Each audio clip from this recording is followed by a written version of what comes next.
BJP MLC city Ravi ಅಸಂವಿಧಾನಿಕ ಪದ ಬಳಕೆ ವಿಚಾರಕ್ಕೆ ಸಂಬಂಧಪಟ್ಟಂತೆ ಇವತ್ತು ಬೆಳಗಾವಿಯಲ್ಲಿ ಸಿಟಿ ರವಿ ವಿರುದ್ಧ ಬೃಹತ್ ಪ್ರತಿಭಟನೆಗೆ ಕರೆ ಕೊಡಲಾಗಿದೆ. ಎಂಎಲ್ಸಿ ಸ್ಥಾನದಿಂದ ವಜಾಗೊಳಿಸಬೇಕು ಅನ್ನುವಂತಹ ಒಂದು ಒತ್ತಾಯ ಇಟ್ಕೊಂಡು ಹೋರಾಟವನ್ನು ನಡೆಸಲಿದ್ದಾರೆ ಕಾಂಗ್ರೆಸ್ ಕಾರ್ಯಕರ್ತರು ಹಾಗೆ ಲಕ್ಷ್ಮಿ ಅವರ ಬೆಂಬಲಿಗರು. ಅಸಂವಿಧಾನಿಕ, ಅಶ್ಲೀಲ, ಆಕ್ಷೇಪಾರ್ಹ, ಅವಾಚ್ಯ ಈ ಪದವನ್ನು ಬಳಸಿ ನಿಂದಿಸಿದ್ದಾರೆ ಅನ್ನುವಂಥ ಆರೋಪದ ಮೇಲೆ ಸಿಟಿ ರವಿಯವರ ಮೇಲೆ ಬಹಳ ಆಕ್ರೋಶ ವ್ಯಕ್ತವಾಗ್ತಾ ಇದೆ. ನಿನ್ನೆ ಕೂಡ ಕಾಂಗ್ರೆಸ್ ಕಾರ್ಯಕರ್ತರು ಬೀದಿಗಿಳಿದು ರವಿ ವಿರುದ್ಧ ಪ್ರೊಟೆಸ್ಟ್ ಮಾಡಿದ್ರು. ಇವತ್ತು ನಗರದ ಸಿಪೆಡ್ ಮೈದಾನದಿಂದ ಡಿಸಿ ಕಚೇರಿವರೆಗೆ ಪ್ರತಿಭಟನಾ ಮೆರವಣಿಗೆ ನಡೆಯುತ್ತೆ. ಮುಂಜಾಗ್ರತಾ ಕ್ರಮವಾಗಿ ನಗರದಲ್ಲಿ ಪೊಲೀಸ್ ಬಿಗಿ ಭದ್ರತೆಯನ್ನು ಕೈಗೊಳ್ಳಲಾಗಿದೆ. ಯಾವುದೇ ಅಜಾಗರೂಕತೆಗಳಾಗದಂತೆ, ಗಲಾಟೆಗಳು ನಡೆಯದಂತೆ. ಬಿಜೆಪಿಯವರು ಹೋರಾಟವನ್ನು ಮಾಡ್ತಿದ್ದಾರೆ, ಕಾಂಗ್ರೆಸ್ನವರು ಮಾಡ್ತಿದ್ದಾರೆ. ಮತ್ತಲ್ಲಿ ತಿಕ್ಕಾಟ, ನೂಕಾಟ, ತಳ್ಳಾಟಗಳು ನಡೀಬಹುದು, ಗಲಾಟೆ ಆಗಬಹುದು. ಯಾಕಂದರೆ ಒಂದೇ ಸರ್ಕಲ್ನಲ್ಲಿ ಎರಡು ಪಕ್ಷದವರು ಸೇರಿ ಹೋರಾಟ ಶುರು ಮಾಡಿಬಿಡ್ತಾರೆ, ನಾವೇನು ಹೊಡೆದಾಡ್ಕೊಂಡ್ಬಿಡ್ತಾರೆ. ಹಾಗಾಗಿನೇ ಪೊಲೀಸರನ್ನು ಕೂಡ ಹೆಚ್ಚಿನ ಸಂಖ್ಯೆಯಲ್ಲಿ ನಿಯೋಜನೆ ಮಾಡಲಾಗಿದೆ. ಸಿಟಿ ರವಿ ಅವ್ರನ್ನ ಎಂಎಲ್ಸಿ ಸ್ಥಾನದಿಂದ ವಜಾ ಮಾಡಬೇಕು. ಸಭಾಪತಿ ಹೊರಟ್ಟಿಯವರು ಈ ಕ್ರಮವನ್ನು ತೆಗೆದುಕೊಳ್ಳಬೇಕು.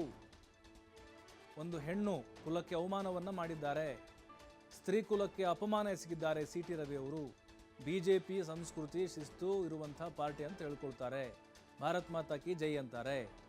ಆದರೆ ಒಂದು ಹೆಣ್ಣಿನ ಬಗ್ಗೆ ಇಷ್ಟು ಕೀಳಾಗಿ ಮಾತಾಡ್ತಾರೆ, ಅದು ಒಬ್ಬ ಸಚಿವೆಯ ಬಗ್ಗೆ ಅಂತಂದರೆ ಇದನ್ನು ನಮಗೆ ಸಹಿಸ್ಕೊಳ್ಳೋಕ್ಕಾಗೋದಿಲ್ಲ ಅನ್ನುವಂತಹ ಒತ್ತಾಯ ಕಾಂಗ್ರೆಸ್ ಕಾರ್ಯಕರ್ತರದ್ದು. ಬೆಳಗಾವಿ ಭಾಗದಲ್ಲೂ ಕೂಡ ಹೆಚ್ಚಿನ ಸಂಖ್ಯೆಯಲ್ಲಿ ಲಕ್ಷ್ಮಿ ಹೆಬ್ಬಾಳ್ಕರ್ ಅವರ ಅಭಿಮಾನಿಗಳು ಇವತ್ತು ಜಮಾವಣೆಗೊಂಡು ಹೋರಾಟವನ್ನು ಶುರು ಮಾಡ್ತಾರೆ. ಬಿಜೆಪಿ ನಾಯಕರ ವಿರುದ್ಧ ಧಿಕ್ಕಾರಗಳನ್ನು ಕೂಗಲಿದ್ದಾರೆ. ಈಗಾಗಲೇ ಸಾಕಷ್ಟು ರೀತಿಯಾದಂತಹ ಆಕ್ರೋಶಗಳು ಕಾಂಗ್ರೆಸ್ ವಲಯದಿಂದ ವ್ಯಕ್ತವಾಗ್ತಾ ಇದ್ದಾವೆ. ಕೆಲವೇ ಕ್ಷಣಗಳಲ್ಲಿ ಹೋರಾಟ ಶುರುವಾಗುತ್ತೆ. ಮತ್ತು ನಂತರ ಜಿಲ್ಲಾಧಿಕಾರಿಗಳಿಗೆ ಮನವಿ ಕೂಡ ಸಲ್ಲಿಸಲಿದ್ದಾರೆ. ಲಕ್ಷ್ಮಿ ಹೆಬ್ಬಾಳ್ಕರ್ ಅವರು ಕಣ್ಣೀರು ಕೂಡ ಹಾಕಿದ್ರು. ಬಿಜೆಪಿ ನಾಯಕರು ಯಾರೂ ಕೂಡ ಸಿಟಿ ರವಿ ಅವ್ರ ಹೇಳಿಕೆಯನ್ನು ಖಂಡಿಸ್ತಾ ಇಲ್ಲ ಅಂತ ಧೃತರಾಷ್ಟ್ರರು ಅಂತ ಹೋಲಿಕೆ ಮಾಡಿದರು.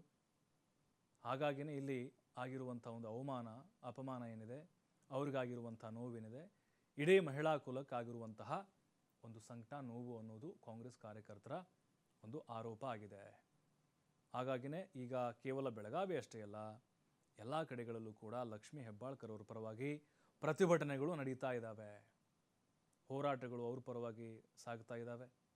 ಇಡೀ ಸರ್ಕಾರ, ಕಾಂಗ್ರೆಸ್ ಪಕ್ಷ ಲಕ್ಷ್ಮಿ ಹೆಬ್ಬಾಳ್ಕರ್ ಅವರ ಪರವಾಗಿ ನಿಂತಿದೆ, ಗಟ್ಟಿಯಾಗಿದೆ. ಹಾಗಾಗಿಯೇ ಈ ಹೋರಾಟಗಳು ಬಿಜೆಪಿಗೆ ಮುಜುಗರವನ್ನು ತರ್ತಾ ಇದ್ದಾವೆ. ಯಾಕಂದರೆ ಒಂದೊಂದೇ ಅಸ್ತ್ರಗಳನ್ನು ಬಿಜೆಪಿಯವರು ಕಾಂಗ್ರೆಸ್ನವರು ಕೊಡ್ತಾ ಇದ್ದಾರೆ. ಅದರಲ್ಲೂ ಕೊನೆಯ ದಿನ ಸದನದಲ್ಲಿ ಸಿಟಿ ರವಿ ಅವರು ಆಡಿದಂತಹ ಒಂದು ಮಾತು ನೋಡಿ ಎಷ್ಟು ದೊಡ್ಡ ಬೆಳವಣಿಗೆಗೆ ಕಾರಣ ಆಯಿತು ಅಂತೇಳಿ.